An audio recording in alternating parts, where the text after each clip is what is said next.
मांसाहार करू नका असं देवाने किंवा संतांनी कुठे सांगितलंय? असा प्रश्न विचारणाऱ्यांना हा अभंग नक्की पाठवा.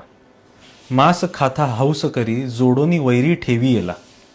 जगद्गुरू संत तुकाराम महाराज म्हणतात, जो कोणी पशूंना मारून त्यांचे मांस खातो त्याने वैरी निर्माण करून ठेवले आहेत एवढं नक्की.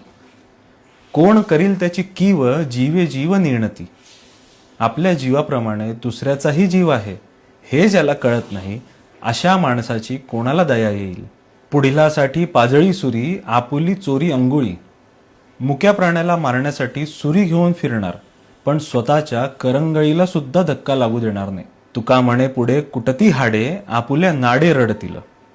दुसऱ्याची हाडं कुटायला मजा वाटते पण याच कर्माचं जेव्हा फळ भोगावं लागेल तेव्हा असे लोक रडारड करतील. असा या अभंगाचा अर्थ आहे. रामकृष्ण हरी. मांसाहार करू नका असं देवाने किंवा संतांनी कुठे सांगितलंय? असा प्रश्न विचारणाऱ्यांना हा अभंग नक्की पाठवा. मांस खाता हौस करी जोडोनी वैरी ठेवी येला. जगद्गुरू संत तुकाराम महाराज म्हणतात, जो कोणी पशूंना मारून त्यांचे मांस खातो त्याने वैरी निर्माण करून ठेवले आहेत एवढं नक्की.